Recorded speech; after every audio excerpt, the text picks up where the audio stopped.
আজকে আমি আপনাদের ঢেঁড়স অথবা ভেন্ডি দো পেঁয়াজা কিভাবে বাড়িতে বানাবেন তা করে দেখাবো। আপনাদের সবাইকে বাংলা ট্রেডিশন কিচেনে স্বাগত। এই ভেন্ডি দো পেঁয়াজা বানানোর জন্য আমি এখানে 200 গ্রাম ঢেঁড়স নিয়েছি। ঢেঁড়সগুলো আমরা মাঝখান থেকে দুভাগে কেটে দেব।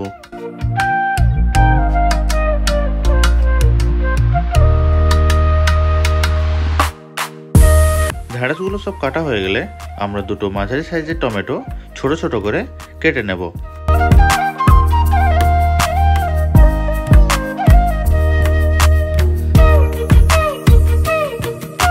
টমেটো কাটা হয়ে গেলে আমরা দুটো মাঝারি সাইজের পেঁয়াজ ছোট ছোট করে কেটে নেব। আপনারা চাইলে পাতলা পাতলা করেও কেটে নিতে পারেন।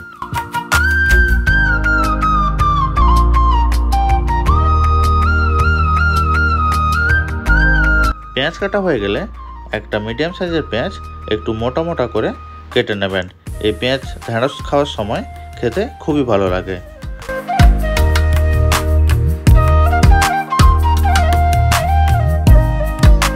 এবার একটা কড়াইতে তেল গরম হয়ে গেলে আমরা ঢেঁড়সগুলো হালকা করে ভেজে নেব।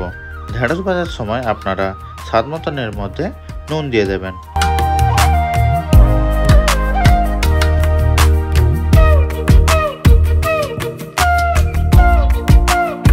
ঢেঁড়স ঠিক এইভাবে ভাজা হয়ে গেলে আপনারা ঢেঁড়সগুলো তুলে নেবেন। এবার ওই তেলের মধ্যে আমরা যে পেঁয়াজ মোটা মোটা করে কেটে রেখেছিলাম সেটাও হালকা করে ভেজে নেব। এবার একটা কড়াইতে তেল গরম হয়ে গেলে 1 চা চামচ গোটা জিরে, 1 চা চামচ পানমৌরি দিয়ে দেব।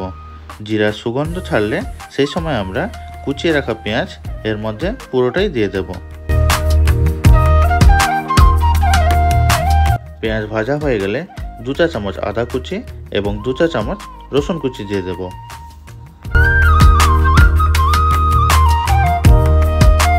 আদার কাঁচা গন্ধটা চলে গেলে আমরা যে টমেটো কেটে রেখেছিলাম টমেটো পুরোটাই এর মধ্যে দিয়ে দেব এবং টমেটো গলানোর জন্য আমি এখানে 1 চা চামচ লবণ দিয়ে দেব।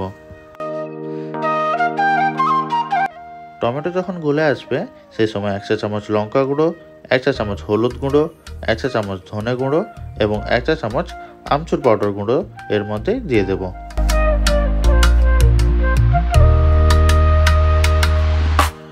মশলা কষানোর সময় যখন মশলা থেকে তেল ছেড়ে দেবে সেই সময় 75 গ্রাম টক দই এর মধ্যে দিয়ে দেবেন।